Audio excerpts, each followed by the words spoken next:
Yikes. I asked Rena if she would like to write my speech, too. Wow. First of all, I'd like to congratulate the other honorees, Judge Kelleher and Mel Anderson, for their accomplishments and contributions to the sport. I played with Mel Anderson. I didn't realize he was so well past his prime. I now know how he feels. But we got to play in Australia, actually, in 1974, just 1 year after he retired, and was lucky enough to be on the same court with him. And apparently when I got my citizenship in 1981 in Los Angeles, it was in Judge Kelleher's court. So it all comes together.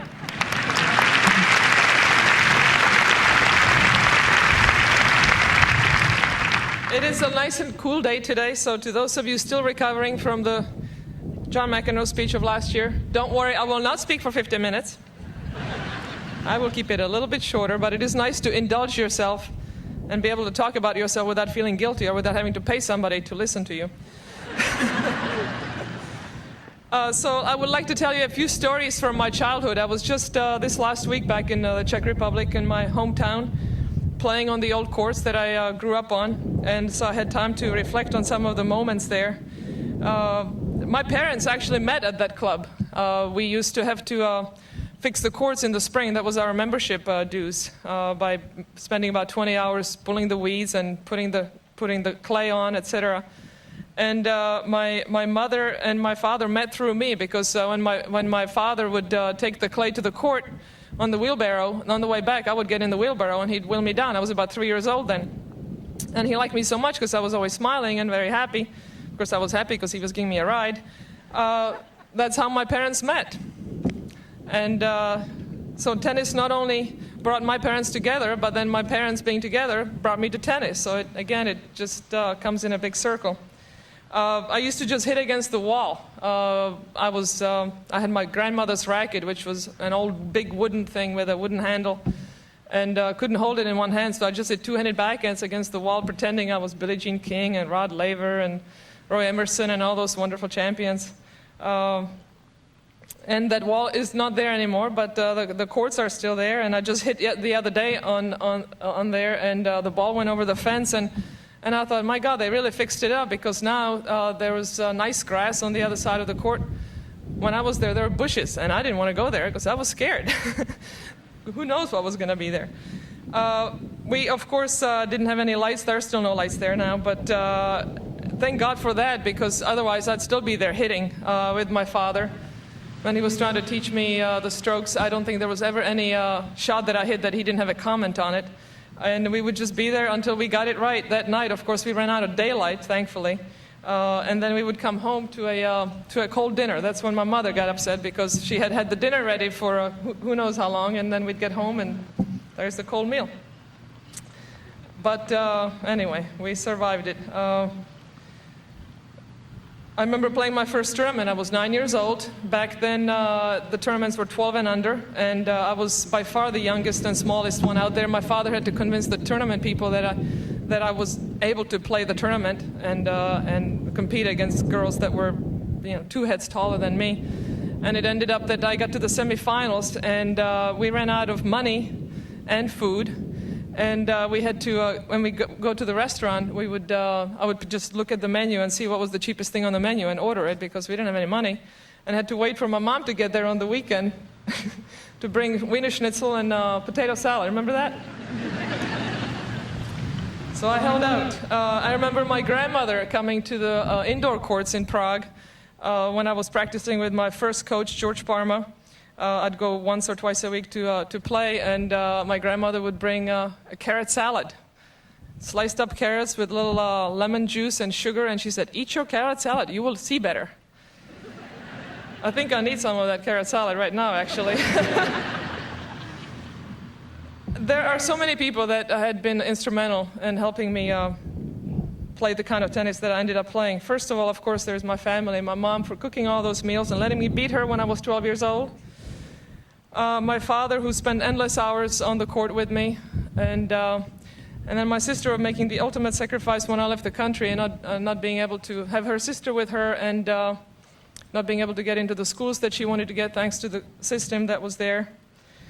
I'd like to thank my first coach, George Parma, who actually took me on for no payment. I did not realize that I had a tryout with him, and he liked what he saw. I always used to run to pick up balls. I still do to this day. And he said, okay, I'll coach your daughter for no money at all, because of course we couldn't afford it. And without him, I definitely would not be standing here today. He was trying to come, but has a bad back. He lives in Arizona. So most of all, thank you, George. You were fantastic. My father, yes. My father learned everything from him and then coached me. I'd like to thank Vera Sukova and other people in old Czechoslovakia for giving me endless hours of their time and their knowledge. I'd like to thank Jan Kodesh, who is sitting here behind me, for two things. Great inspiration. My very first Wimbledon in 1973, I got to the finals of juniors, and I watched Jan Kodesh win the whole thing, so that was pretty amazing. Not bad for a first Wimbledon. Thank you for that, and most of all, thank you for intervening with the Czech Federation and allowing me to get out of Czechoslovakia in 1975. Thank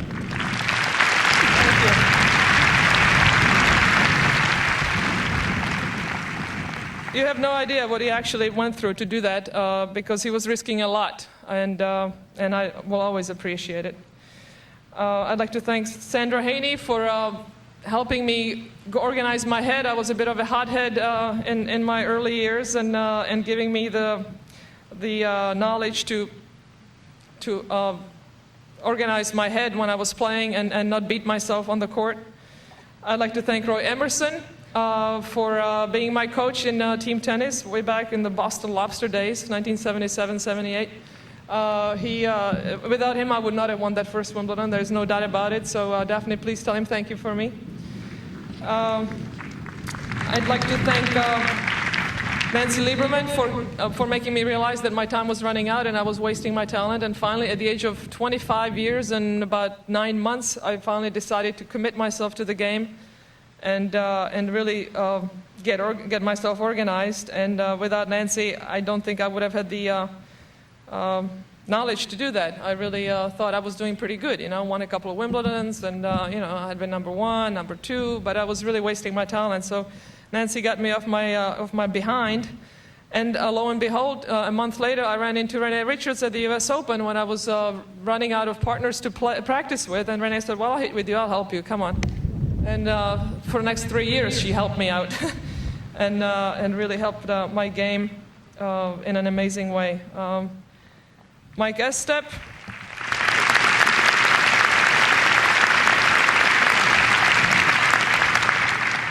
Mike Estep was my next coach for about 4.5 years, and we had a lot of fun together, as is true with all my coaches. I think that's the one thing that we had all in common. We wanted to learn the game, we wanted to improve, we wanted to know, there was everything to know, but most of all, we had fun. We were always laughing, and that's what I think sometimes people forget these days. They take it so seriously. Let us not forget that tennis is a game.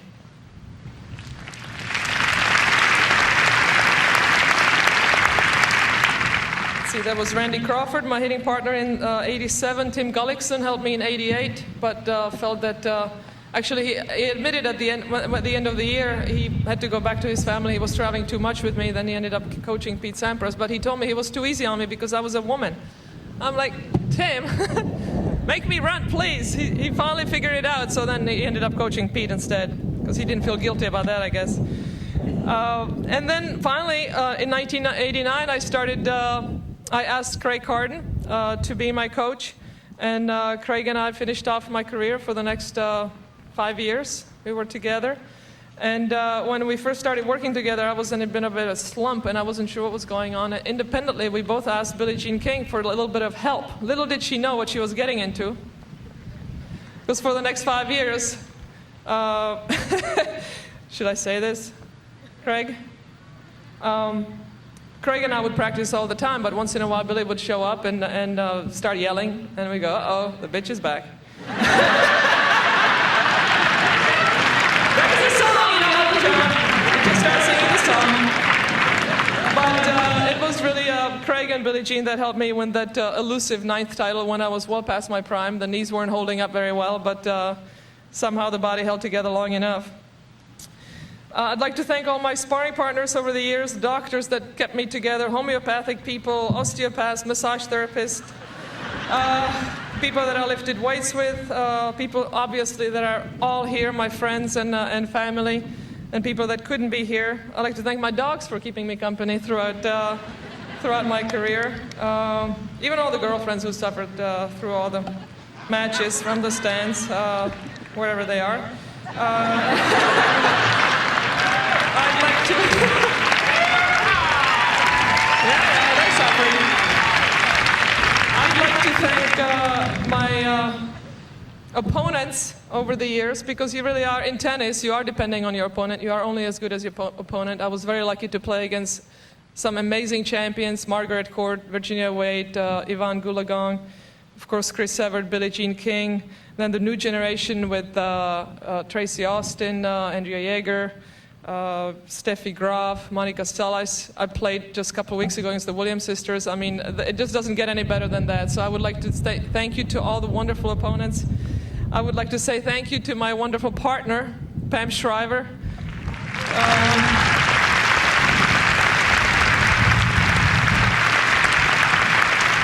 Of all the records there are in tennis, I think there is one that definitely will not be broken, and that's our 109 doubles matches in a row, wins.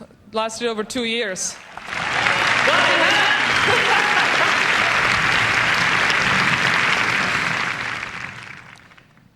I must say, I was not surprised that when I was inducted into the Hall of Fame, that would not be true if I said I was surprised, but it is absolutely true to say I was completely honored to be inducted. To be here today, standing here, being a part of a building that houses not only the history of tennis, but the future of it as well. You know, when you start playing tennis, you hope you win Wimbledon, you hope you win some tournaments or make a mark, but the Hall of Fame, that's not something that even comes into your head. So it is an overwhelming honor for me to be here, to be able to share it with my mom, who suffered for many, many years of me being there and my years of not being there. It's been a long process.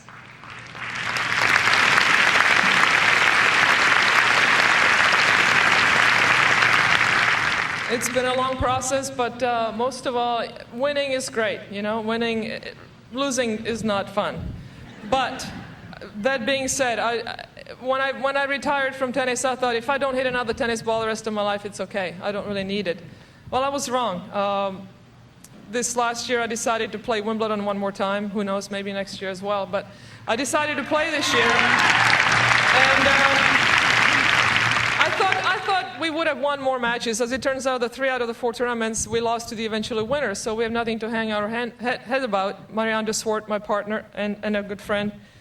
But I thought we would have won more, but I did not think I would have as much fun on the court. You know, when we lost the match, I was just upset that we didn't go 3 sets, because I wanted to be on the court one more set. It was too much fun. And it's not the winning or the losing that's the bottom line. The bottom line is really staying in the moment, enjoying the process, and enjoying the game of tennis, which is just an amazing gift to all of us. I would like to thank tennis for the incredible life that it has given me, not only in terms of wealth and comfort that I can give not only to myself but to my family and friends, but the chosen family. Every single person that is here today, sitting here, I met through the game of tennis. And that's an amazing thing, you know, when you just play a game and then it ends up running your life. Pretty overwhelming. So when all is being said and done, I know that I have given a very good part of my soul to the game of tennis. But as in life, when you give, you receive. And I must say that tennis has given me soul, and that debt I can never repay. Thank you very much.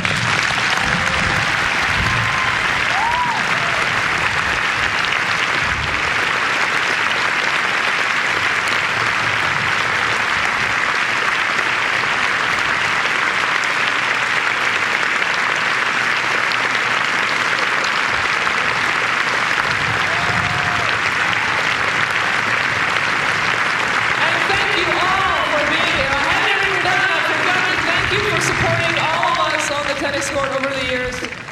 This is a wonderful, wonderful moment to share. Thank you so much.